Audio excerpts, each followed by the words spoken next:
Napakarami po na nagiging sugat ng puso sa isang lifetime. And most of the wounds and the scars that we have were caused by words.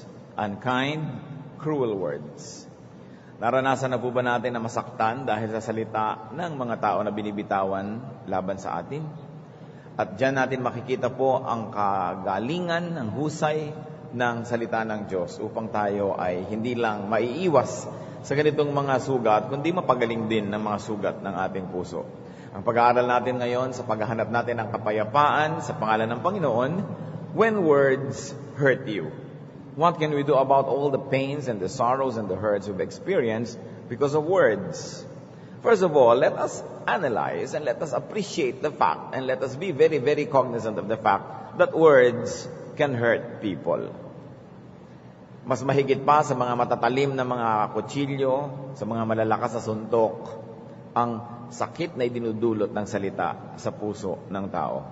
Maging si Pablo po sa kanyang mga sulat ay nakasakit ng damdamin sa mga churches sa kanyang sinusulatan. Kaya sabi niya sa 1 Corinthians 7 verse 8, I caused you sorrow by my letter. I see that my letter hurt you. Siya man ay nakasakit at maraming nasaktan dahil sa mga binitawang salita. Now, why words can hurt? Why can words hurt?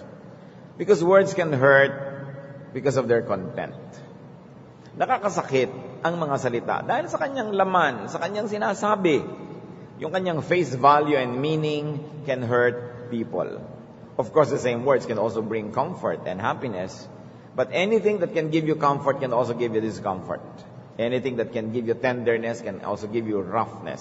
So words can hurt by their content, by their meanings. Words can also hurt, very, very importantly, because of their intent, purpose.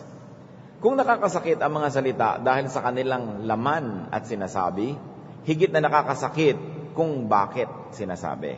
Yung intensyon, layunin. Are the words being said to hurt, to damage, to destroy, to kill? All the more that the words will be powerful. James 3:5, likewise the tongue is a small part of the body, but it makes great boasts. Consider what a great forest is set on fire by a small spark. Ipinakita dito ang isang talinghaga na maraming mga gubat ang maaaring magliyab dahil lang sa isang kislap ng apoy, dahil lang sa isang maliit na apoy na pagmumulan nito, pwedeng lumaki. At ganoon ang kalaking sugat na pwedeng malikha ng maliliit na salita na dumami ng dumami, lumaki ng lumaki hanggang makasira. Proverbs 18:21, the tongue has the power of life and death, and those who love it will eat its fruit.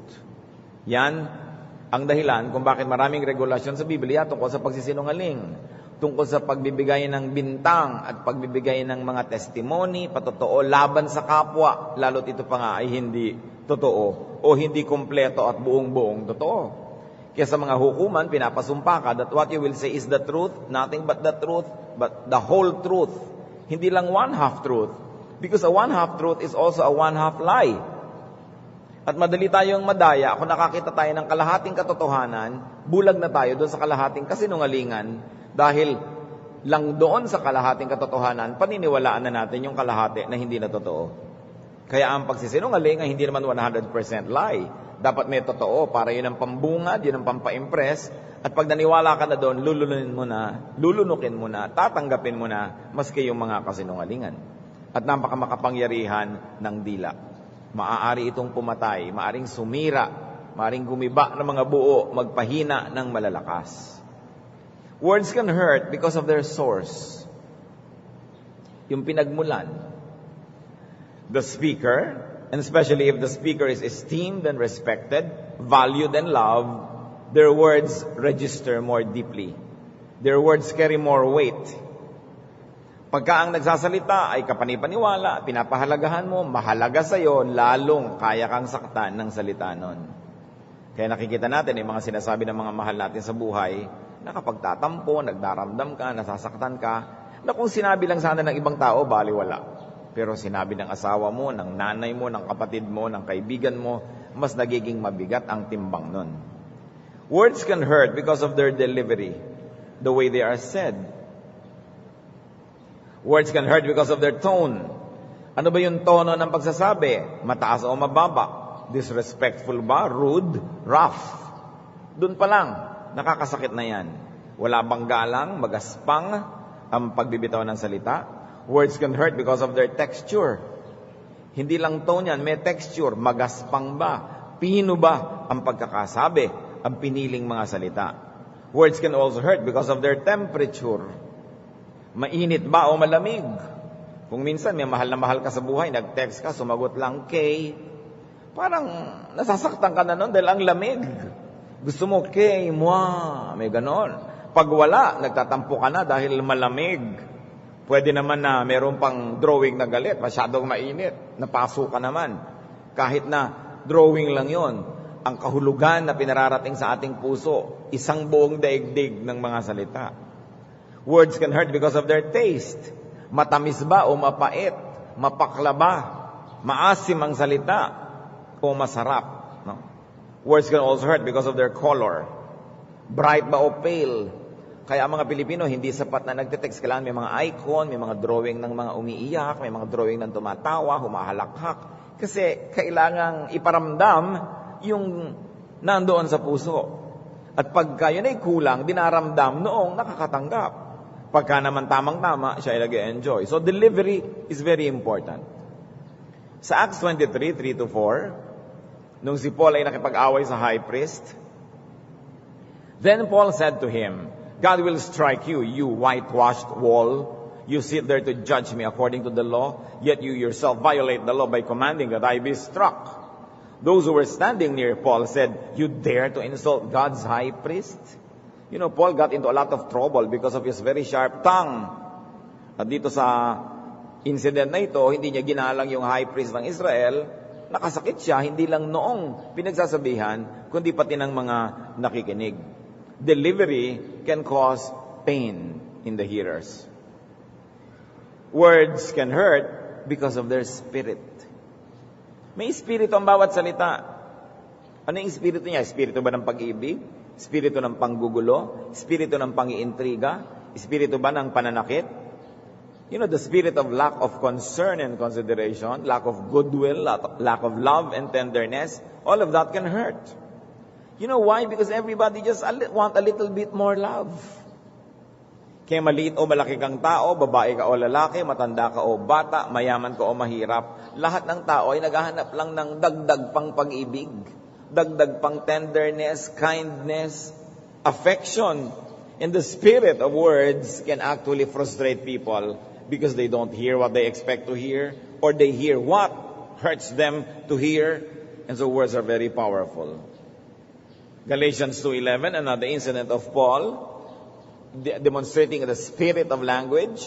When Peter came to Antioch, I opposed him to his face because he was clearly in the wrong. Paul thought that Peter was wrong, but the way he handled it, he opposed Peter to Peter's face.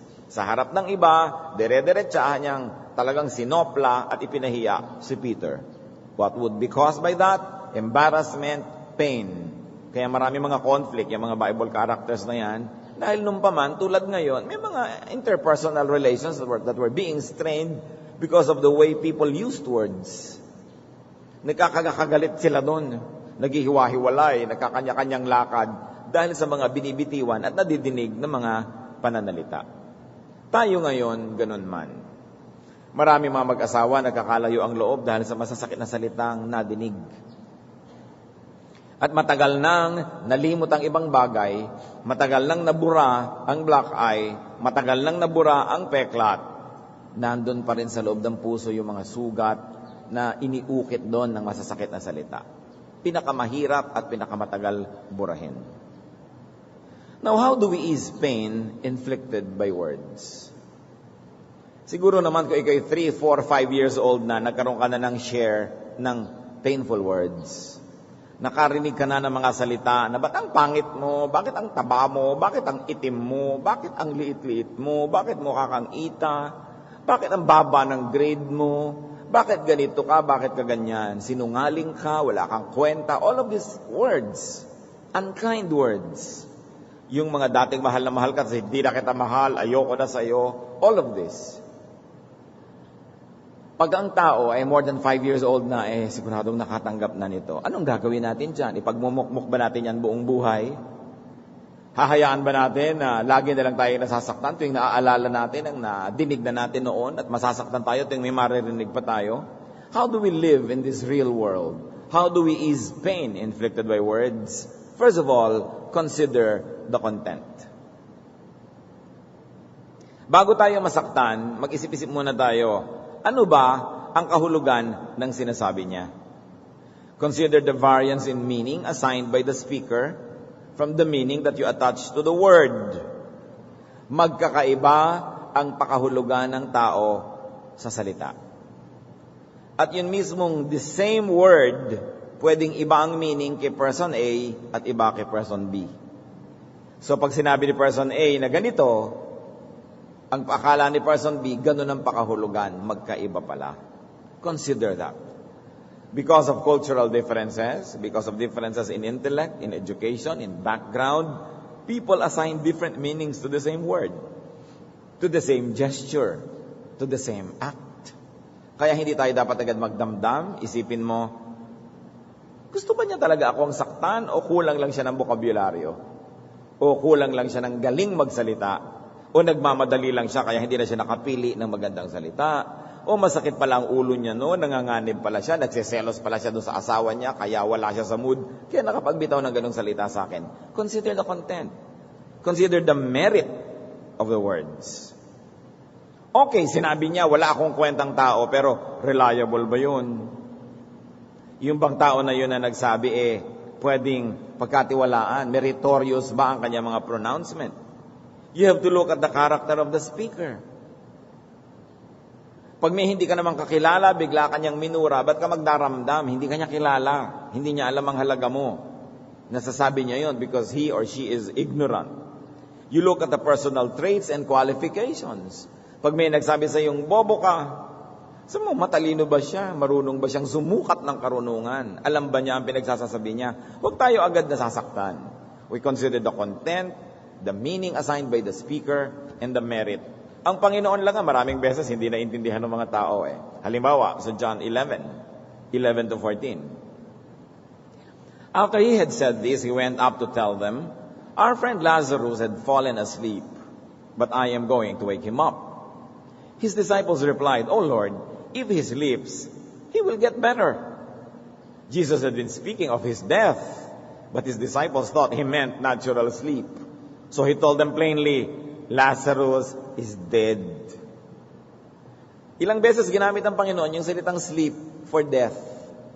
Kasi siguro sa kanyang tingin, sleep lang yan kasi gigising din uli yan sa eternity. May pagpapatuloy ang buhay na yan. Death seemed and sounded to be very final and seldom did the Lord use the word. Sasabihin niya, sleep. Sabi niya, natutulog si Lazarus. Ang sabi ng disciples, natutulog po pala, di hayaan. Bubuti ang pakiramdam dahil tulog. Sabi ni Jesus, patay na. Yun ang ibig kong tukuyin. Hindi niyo ko naintindihan. At maraming ganyan kahit sa mag-asawa. Maraming mga salita na iba pala ang tinutukoy. Halimbawa, anong date ba ngayon? Sabi naman, August 17. Tapos nagdamdam na, birthday pala niya, yun ang ibig niya sabihin. Di ba? O kaya anniversary nyo pala, o ipinangako mo pala na mamamasyal kayo, magsa-shopping. Ikaw naman, binigay mo lang yung date ng kalendaryo. Tapos nagtataka ka, ba't nagdadabog to? Kasi iba yung sinasabi, iba yung tinutukoy. At lalong-lalo kung mag-asawa, magkapatid, magkaibigan, dapat marunong tayong magbasa ng tunay na ibig sabihin. They encode, you decode. It is important that you really get to the bottom of what the other person is trying to say because it will cause a lot of pain and sorrow for people who are sensitive. Pag kami nagsasabi sa iyo sa text, musta? Sabi mo naman, okay, tapos na. Kadalasan yung nangungumusta, yun na may problema. Nagbubukas lang siya ng pinto para makumusta mo rin, para maibunto na siya sa iyo. Yung pagkahaba-habang text siya tungkol sa kanyang problema. Dinismiss mo lang, musta? Ikaw, okay, thank you, period. Because you're not reading. Kailangan tinitingnan natin yun. Ano ba talaga ang ibig sabihin ng nagsasalita? There is a syndrome in communication that says, it's not what I said, it's what you thought I said. At lalong-lalo kung nagtatalo kayo, mataas ang inyong boses, nagpapaligsahan kayo ng pagtatalumpati, hindi mo na madidinig yung sinasabi niya, lalong hindi mo maiintindihan yung tunay na tinutukoy niya dahil busy-busy ka trying to say what you want to say, that you are not able to hear what the other person is trying to say. Kaya napakahalaga yung nagbibigayan, lalo sa nagtatalo. Meron po mga tribo ng Native Americans na meron silang tinatawag na talking stick. Yung chief, may hawak siyang patpat, isang magandang ceremonial patpat, na paghawak niya yun, siya lang nagsasalita. At kung kanino niya yun iabot, yung may hawak lang noon ang pwede magsalita. Therefore, when there is a meeting, walang magkasabay na nagsasalita dahil may talking stick. Dapat siguro ang mag-asawa may ganyan din. Ha? Talking stick. O, ikaw naman. Okay na, ako naman. Ganyan. Para hindi nakakagulo. At kadalasan, hindi naman talaga yun ang ibig mong sabihin. Meron kang ibang ibig sabihin, pero mali ang pagkakabasa. At dahil sa pride mo, hindi mo na i-correct yun. Bahala ka kaya ng reading mo. Pero alam mong hindi yun ang ibig mong sabihin, pero ayaw mo lang ipaliwanag. Lalo tuloy, gumugulo. Napakadali naman sabihin, teka, hindi yan ang ibig ko sabihin. Ang ibig ko sabihin ay, I love you. Hindi biglang humupa. Kasi maraming kahulugan na pwedeng basahin ng tao, lalo siya ay sensitive. So consider the content. Then consider the intent, the intention, the spirit of the word. Sinasala mo rin, ano ba ang gusto niya mangyari? Bakit niya to sinasabi? Nakikipaghiwalay ba siya o gusto niyang makipagkasundo? Merong mga magnobyo, sasabihin mo, makipagkita tayo, sabi ni A. Sabi naman ni B, busy ako. Sabi tuloy ni A, sige, buong buhay, hindi na kita aabalahin. No?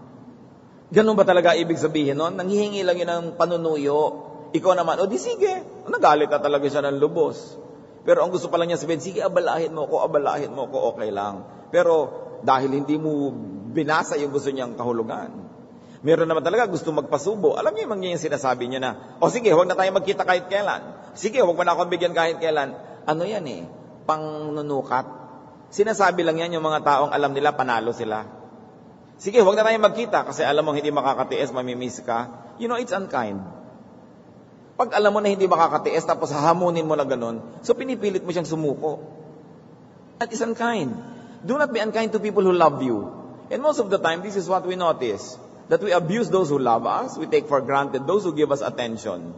Baligtad, sila ang dapat pahalagahan. Pag alam mong panalo ka sa discussion, talagang ilalabas mo yung mga armas mo, it is very unloving. We should love back those that love us.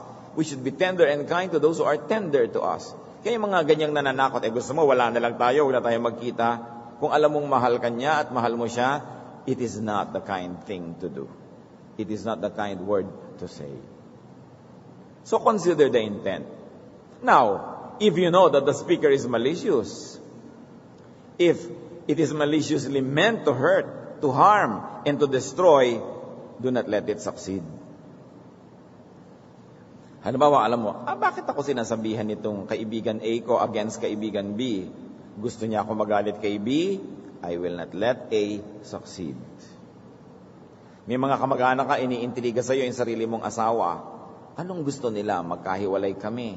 Para yung sweldo ko sa pagiging OFW, sa kanila ko ipadala, imbes sa asawa ko, I will not let them succeed. Merong mga maninira ng politiko, kasi politiko din siya Ba't ka naman maniniwala? Meron siyang mapapala sa paninira. Tatandaan ninyo, kung may mapapala yung nagsasalita sa paninira, huwag kayong maniwala agad kasi malicious ang intention. Meron siyang gustong ibisto na kasalanan nitong taong ito. Tagal-tagal na niyang alam, ngayon lang niya sinasabi. Bakit hindi niya sinabi noon? Kasi kasama pa niya siya noon. Ngayon, nagkahiwalay na sila, gusto niyang sirain, kaya niya ibibisto. Ba't ngayon pa lang? Kaya kaduda-duda din yung intention nun. Meron halimbawa na isang accountant, nalaman niya na may nandadaya, nangungupit sa company, pero 3 years na yon, Ngayon lang niya sinabi, siguro magkaibigan sila noon, ngayon magkagalit na sila. So, totoo man yun at hindi, anong intention mo? Bakit mo yan sinasabi? I will not let you succeed. Because you're going to manipulate even the truth for a very evil purpose. Dapat natin sinusuri, ano ang intensyon ng nagsasalita. Gusto ba niyang sumira o gusto ba niyang bumuo? Gusto ba niya na gumante? Gusto niyang manakit? Bakit yung giyera nilang dalawa, sasali ka? Bakit ka makikinig doon sa nagsasalita ng negative? Giyera nila yun, ba't ka ngayon makikilahok? Kahit pa nga totoo yung sinasabi niya, itatanong mo muna sa sarili mo, ano ang intention niya? Bakit niya ito sinasabi? So, object, kung ikaw yung pinag-uusapan. Hearer, kung ikaw yung nakikinig. Frustrate the agenda of evil and malicious people, even though they are talking of the truth. Because they're only exploiting the truth for an evil agenda. Kailangan mapanuri tayo. Hindi tayo agad sumasali at hindi tayo agad nagpapa-apekto. Si Lord na nga, lagi siyang target ng ganyang mga intriga. Matthew 12, verses 15 and 18. Then the Pharisees went out and laid plans to trap him in his words. Alam niyo, itatrap yung isang tao sa isang salita lang na binitiwan niya, unkind yon. Kasi kung minsan, nabibitiwan natin ang salita, di natin sinasadya. Kung minsan, just for the lack of a better word, kung minsan, limited ang iyong vocabulary. Kung minsan, napasubo ka lang na sabihin yun dahil gipit na gipit ka. Kung minsan naman, hindi mo napansin na nasabi mo pala, pero para ipako mo ang isang tao sa isang salitang nabitiwan, dapat mo ring isipin, policy ba yun? Nadulas lang ba ang dila? Kung minsan, people are unkind even to preachers. You know, preachers have to say thousands upon thousands upon thousands of words. Tapos kung minsan may isa kang word na nasabi na na-offend yung isang nakikinig, kasi siguro sa kanya, ayaw niya ng salita na yun. Nagaspangan siya o hindi siya natuwa sa salita. Kung ano-ano na sasabihin niya, susulatan ka, tetextan ka, that you are evil, why are you saying this? You are a public servant, etc., etc. Pagka lang nadinig yung paulit-ulit na sinabi at policy talaga yon, tsaka nila kayo mag-react. Because sometimes, people are not always aware of the kind of words that they have to say, especially in public. There are people who are very nervous. They say many things they don't mean to say. Or just because they have to keep on talking, because there will be dead air and nothing will happen if they didn't talk. Sometimes, it's not the best words that come out. So even public speakers, even preachers, have to be measured according to their batting average. Yung average niya, hindi lang yung one isolated incident, i-judge mo ang tao sa isang salita. Kundi ilang beses niyang sinabi ito, out of 10,000 words, ilan dun yung ganitong salita? One lang. Ay baka naman hindi niya talaga policy na sabihin. Hindi naman talaga yun ang gustong sabihin. We should be kinder, especially to people who have to speak a lot. Hindi naman laging available yung best words because the memory is not always working the way it should. And sometimes you hear this, very unkind. Very unkind. Titingnan natin yon. Verse 18 ng Matthew 22, But Jesus, knowing their evil intent, said, You hypocrites, why are you trying to trap me? You know what the hypocrisy was? They were not really looking for the truth. They just wanted to corner Jesus, to nail Him with His every word. Naghahanap lang sila ng butas para nila maipahamak si Jesus. The words may not be malicious, but the intention was. And so the Lord said, You hypocrites, you are not really after the truth. You simply want to destroy me. At hindi siya nagpa-apekto sa ganong mga bagay. We should be kinder to people who are always exposed to public attention and public scrutiny. Because they cannot always have a 100% performance in public. Human frailty, human weaknesses, and human imperfections will always show. And the longer a person stays in the public eye, there's more opportunity for all of these imperfections to reveal themselves. So be kind. Treat people the way you yourself would like to be treated. Hindi katulad nung, di ba, nagkaroon ng isang beauty contest at nagkalito-lito yung nagsasalita, pinagtawanan pa nung mga audience. Ikaw nga ang nakabikini dyan at naka-high heels ka at sa katerbang ilaw at camera at kung ano-anong mga stupid questions ang ipagtatatanong sa'yo. Kung anong sabi mo talaga doon sa nervyos mo, tapos ibubu pa siya ng mga tao. This is so cruel. Yun lang nagkalakas loob kang tumayo sa harap ng maraming tao, dapat ka nabigyan ng medalya doon, no? Pero yung you're in great stages of undress and being asked all kinds of unexpected questions, are you always expected to be witty, to be mentally present? Things happen, and we should be kind to people. How else do we treat these words? Reconsider the source. Nasaktan ka sa sinabi. Sino ba naman yung may sabi?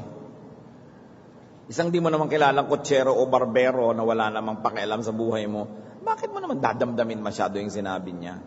No? Value the criticism and the correction of the wise.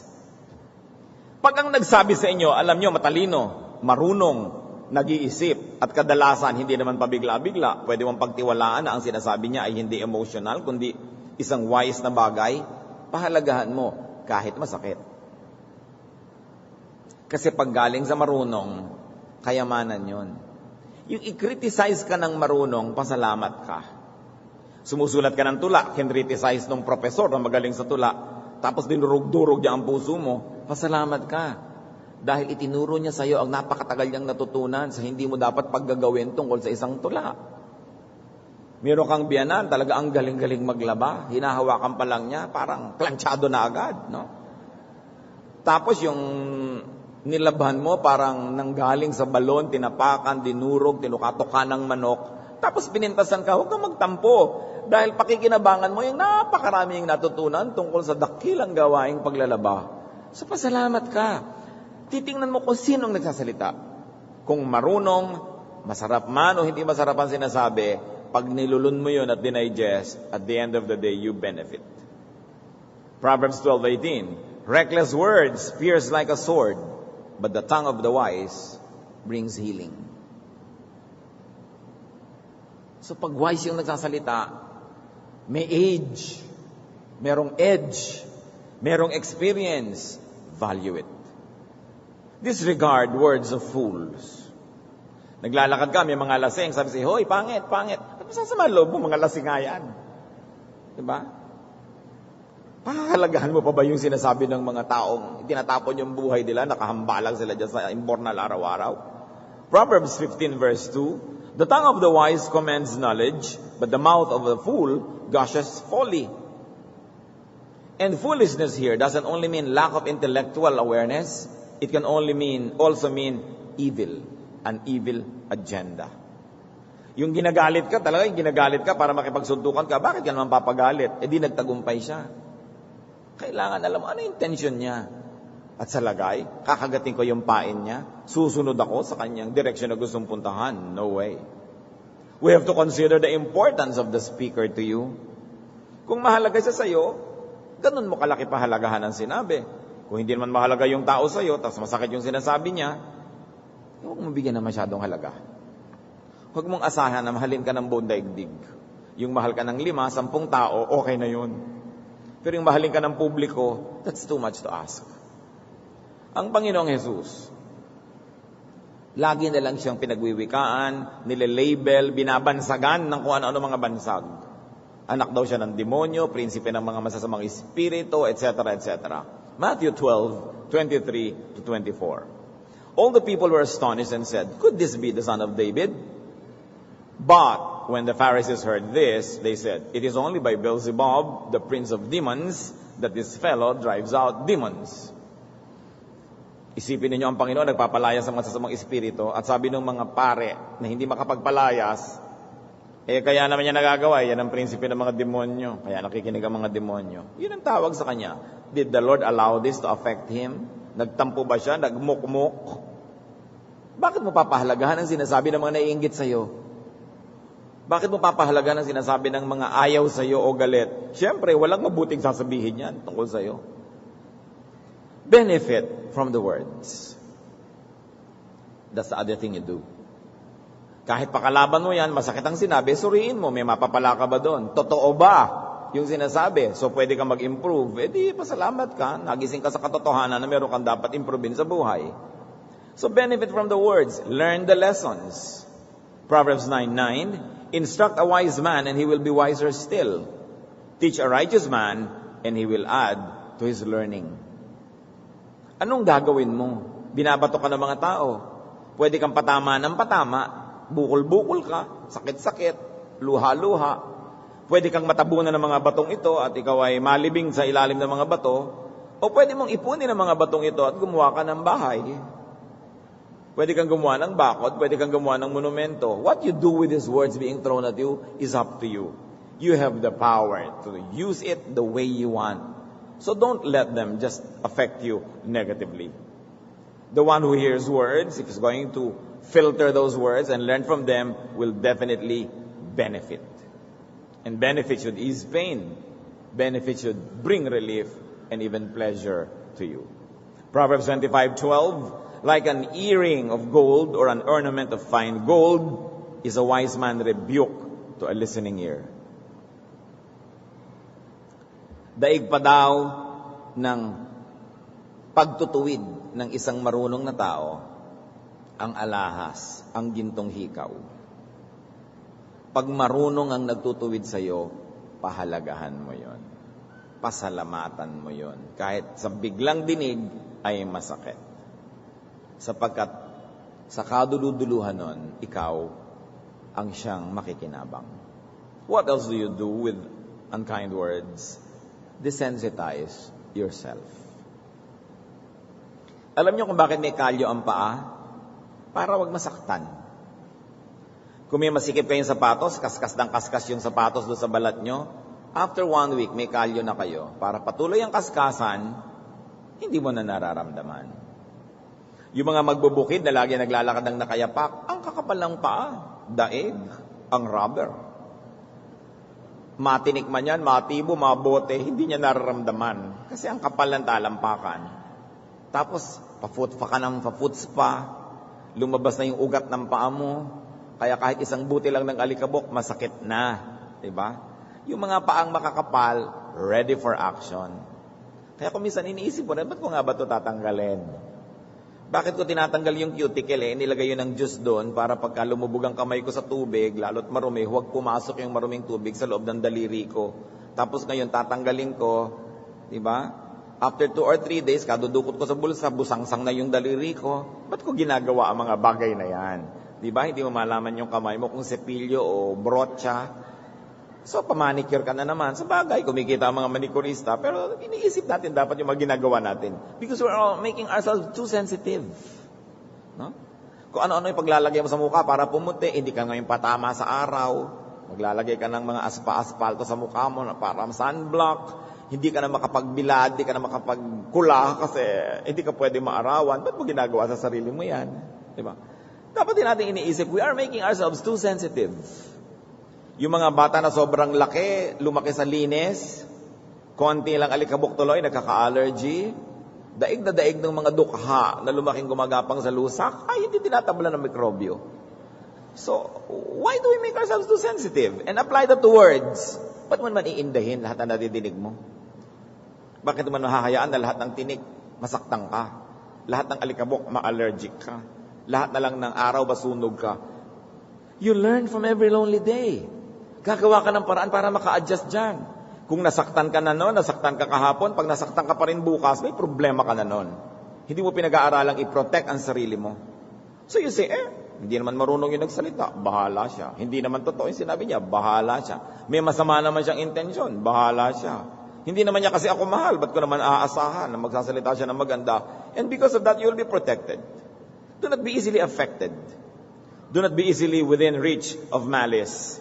There's a children's rhyme that says, stick and stones can break my bones, but words can never hurt me. Pag sobra kayong laging pinupukol ng mga masasakit na salita, pwede kayong magtago dito sa comfort nitong rhyme na to. Hindi naman totoong bato, hindi naman totoong patpat ang hinahampas sa akin, salita lang, hindi ako masasakpan dyan. You have to learn to desensitize yourself. You have to learn to protect yourself. Kaya yung mga tao na nasa public eye, somehow they learn. They cope. Nasasaktan pa rin paminsan-minsan, pero hindi na tulad ng dati. Isaiah 51:7, hear me, you who know what is right, you people who have my law in your hearts. Do not fear the reproach of men. Up to a point, mahalaga ang sinasabi ng tao tungkol sa atin, pero hindi ganun kahalaga. At definitely, hindi kasing halaga ng sinasabi ng Diyos tungkol sa atin. Kung meron tayong dapat na unahin, pansinin, pahalagahan, ano ang sinasabi ng Diyos tungkol sa iyo? Yun ang talagang mahalaga. Ano ang sinasabi ng langit tungkol sa iyo? Huwag mong laging ikabit yung kaligayahan mo, isabay doon sa sasabihin ng kapwa. Chances are, you will be sad. Because people have a very, very evil inclination, especially with the misuse of words. huwag mo laging iasa, ipatong, isalalay ang ikaliligaya mo sa bibig ng kapwa. What else do we do? Strengthen and improve your self-image. Kailangan alam mo kung sino ka, ano ang iyong halaga, para hindi ka lagi na lamang na naitutumba ng hindi pagpapahalaga sa iyo ng kapwa. Hindi ka lagi na lang na nasasaktan ng mga maling akala nila tungkol sa iyo. Natural, magkakamali sila ng akala kasi hindi sila Diyos, hindi sila propeta, hindi sila malapit sa iyo, hindi naman sila ikaw. So alangan namang kilalang-kilala ka nila. So huwag ka magtaka kung hindi ka naintindihan. Yun ang mas natural na asahan mo na hindi ka naintindihan. Lalo't hindi mo naman talaga ipinaliwanag o hindi mo ipinaliwanag ng mabuti. Dapat ang tao may malino na pagkakilala sa sarili. Pag sinabi ng mga taong wala kang kwenta, yun akala mo, ang kwenta-kwenta ko according to myself. Dapat meron kang ganung pagpapahalaga sa sarili. Ang pag-ibig sa sarili hindi masama. Anong sabi ni Jesus? Love your neighbor as you love yourself. Hindi naman sinabing love your neighbor more than you love yourself. Love your neighbor in the same way that you love yourself. So what is the presumption? That you begin by loving yourself first. And when you love yourself, you will be able to have a good measure of how you might love others. That you love them as you love yourself. Akala ng mga Kristiyano, masamang mahalin yung sarili. No? Masama na unahing mahalin ang sarili. Yung mga sobrang humble, hindi natin pinapahalaga ng sarili natin kahit ano, hindi nyo rin kayang pahalagahan ng kapwa. You've got to have a very strong and a very clear self-image. At ikaw'y mahalaga. Kung sabi man ng iba, huwag ka sa kanila makinig. Sabi ni Jesus, mahalaga ang bawat tao. Matthew 6:30, if that is how God clothes the grass of the field, which is here today and tomorrow is thrown into the fire, will He not much more clothe you, O you little faith? And 10:31, you are worth more than many sparrows.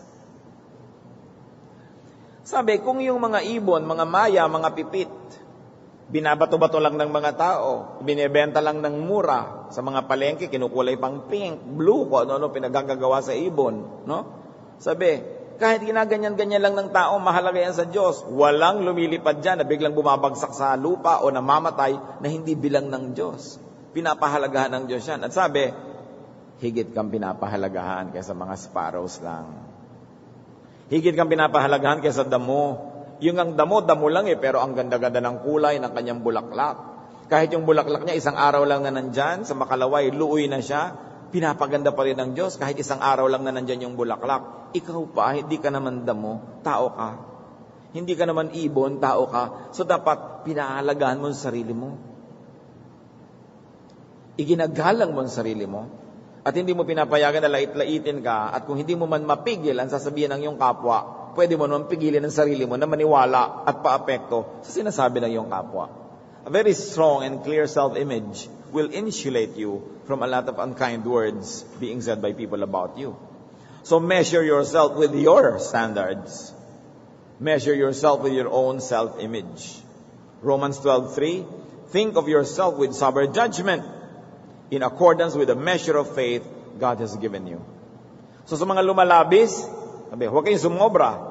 Think of yourself with sober judgment. Hindi kayo dapat parang lasing o lango o hangal sa pagsukat sa inyong sarili. Huwag niyong pasobrahan, pero huwag niyo ring pakulangan.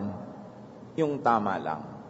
Huwag mong itaas ng higit sa tama, huwag mo ring ibaba ng higit sa tama. Meron kang dapat kalagyan at dapat malinaw sa atin kung sino tayo.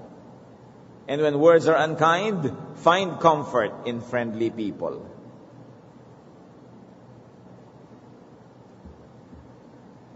Find comfort in supportive and loving people. Siyempre, may mga taong gustong manakit sa'yo. Minsan, hindi naman sinasadya, natapakan ka lang, hindi ka naman tinapakan. Pero nasaktan ka pa rin. So, saan ka hahanap ng ginhawa, ng pagpapalubag loob? Sa mga taong mabait sa iyo, sa mga taong nagmamahal sa iyo, sa mga taong nakakaunawa sa iyo.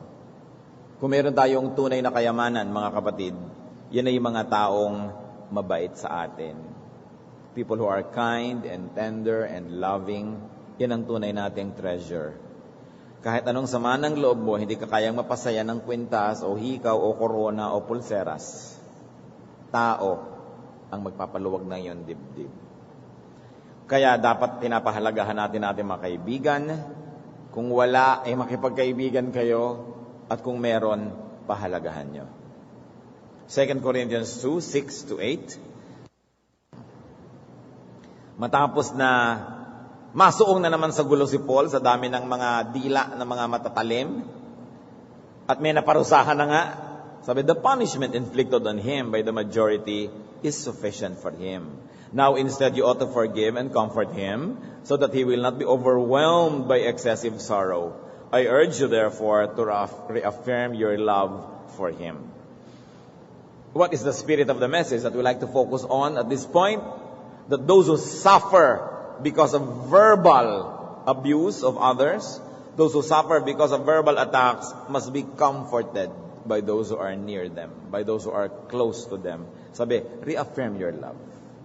Sobra-sobra na ang natanggap niyang mga paninisi. Sobra-sobra na ang natanggap niyang masasakit na salita. Tama na yan at bigyan niyo ng ginhawa. Mahalin ninyo. Nasaktan na. Natuto na. Tama na. Thessalonians 4:18, therefore comfort one another with these words. Or if we might say, comfort one another with words. Malaking ginhawa ang naibibigay ng kind and uplifting words. And if you're a victim of unkind words, find comfort in God. Buti na lang meron pa tayong Supreme Court. May kataas-taasang hukuman pa where we can find justice if we are wronged, and where we can find mercy if we were the ones who did wrong. Diyos pa rin yun. Diyos ang pwede nating hingin ng katarungan kung tayo'y nagawa ng masama, at Diyos ang pwede nating hingan ng habag kung tayo yung nakagawa ng masama. Psalm 121 verses 1-2. I lift up my eyes to the hills. Where does my help come from? My help comes from the Lord, the maker of heaven and earth. Ano man ang sabihin ng mga tao laban sa inyo, makakataya kayo na ang Diyos hindi nagsasalita laban sa inyo. God even justifies. God does not condemn. Hanggang ngayon ang Panginoon ay tagapagligtas pa. Hindi siya hukom. Kung hindi man tayo naiintindihan ng mundo, siguradong naiintindihan tayo ng Diyos. Hindi man tayo mahal ng mundo, mahal tayo ng Diyos. Siyempre, gusto natin, mahal na tayo ng Diyos, mahal pa tayo ng mundo. Pero anong gagawin mo kung hindi ka mahal ng mundo? Di isipin mong mahal ka ng Diyos. At habang hindi ka pa minamahal ng mundo, doon ka manghawak. Kasi sapat naman ang Diyos. At mabuting kaibigan ng Diyos. Masarap sana kung kaibigan din natin ang sanlibutan, ang mundo, ang lahat-lahat. Pero hindi naman laging ganun na nangyayari. Bring your case to God. Psalm 23 verse 4, even though I walk through the valley of the shadow of death, I will fear no evil, for you are with me. Your rod and your staff, they comfort me. God brings comfort. Godly people must bring comfort. The people of God must be refuges. Must be refuge. You must be a refuge of people. Yung paggipit na sila, alam nilang pwede silang pumunta sa'yo. Hindi mo huhusgahan, kukupkupin mo, aalagaan, pagagalingin, at kung kailangan turuan later, kung gumaling na, tsaka siya turuan. Pero mahalaga na ang mga tao alam nila, pwede silang tumakbo sa inyo. At mahalaga rin, meron tayong natatakbuhan na uunawaan tayo dahil nakikipag-unawaan tayo sa kanila. Diyan dumarating yung halaga ng friendships. When all the world crumbles around you and you have friends that pray for you, that support you, that understand you and love you in spite of probably a very ugly truth about you, but they still love you, that is a piece of heaven. That's the most important real estate that you can have in this side of eternity. Kaya mahalaga yung tayo nakikipag-unawaan, nakikipagkaibigan. 2 Corinthians 1, 3-4. Praise be to the God and Father of our Lord Jesus Christ, the Father of compassion and the God of all comfort, who comforts us in all our troubles, so that we can comfort those in any trouble with the comfort we ourselves have received from God. Ang gusto lang naman sabihin dito, kung ano yung ginhawa na natatanggap natin mula sa Diyos, ipadama din natin sa ating kapwa kung ito ang kanilang kailangan. So tayo na binibigyan ng Panginoon ng ginhawa, dapat nakapagbibigay din ng ginhawa sa ating kapwa. We are surrounded by wounded people. Their hearts are wounded by words. What can you give? Give comfort. Love instead of preach. There's a correct time to preach. In fact, don't preach at all. Just exemplify, inspire, answer questions. But you don't have to preach. People usually don't like to be preached at. But when you are loving your action and you give good examples, that's better than preaching. At kung ikaw ay mali ang pagtrato ng mga tao sa iyo, inaapi ka, kinakawawa ka, isumbong mo sa Diyos. Salamat may Diyos na nakababatid ng totoo, nang alam niya ang lahat ng nangyayari at pwede tayong lumapit sa Kanya. Kaya yung mga tao na lagi na lang target ng mga gossip, target ng mga masasamang salita, merong psalm na yan ang tema. Psalm 5, 8 to 10. Si David kasi, na sumulat ng marami sa mga psalms na ito, lagi siyang pinupukol ng criticism, lagi siyang napupuna, lagi siyang chinichismis. Lead me, O Lord, in your righteousness because of my enemies. Make straight your way before me. Not a word from their mouth can be trusted. Their heart is filled with destruction. Their throat is an open grave. With their tongue they speak deceit.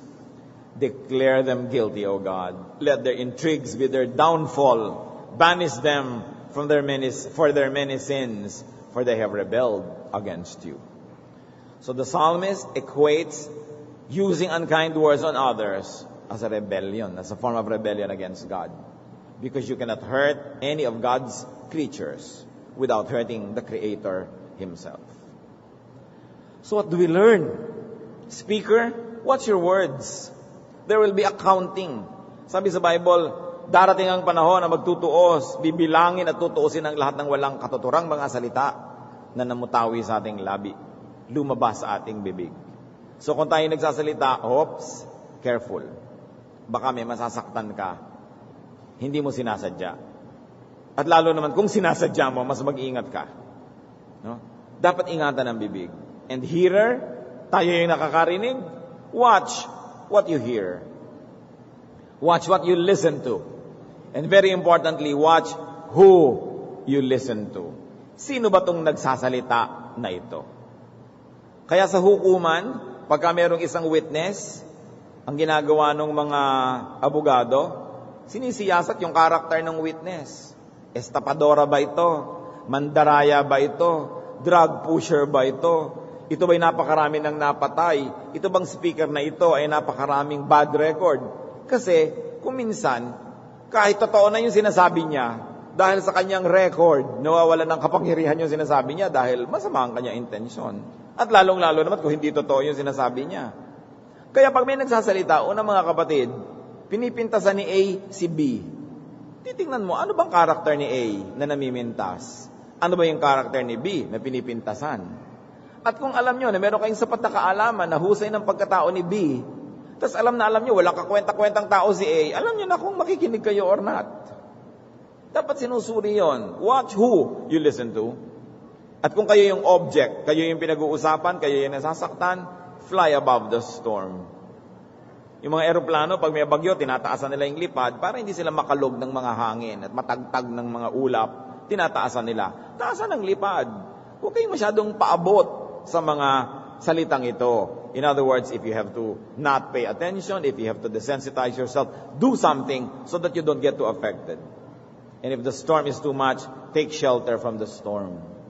Take shelter in the company of people who know you, who love you, who comfort you. And at the very, very least, which is really the most, take shelter in God. Ang God naman, hindi siya nawawala. Kahit talikuran tayo ng mundo, nandiyan pa rin yung Diyos. And do not be too sensitive. Whatever words you hear, learn, benefit, and move on.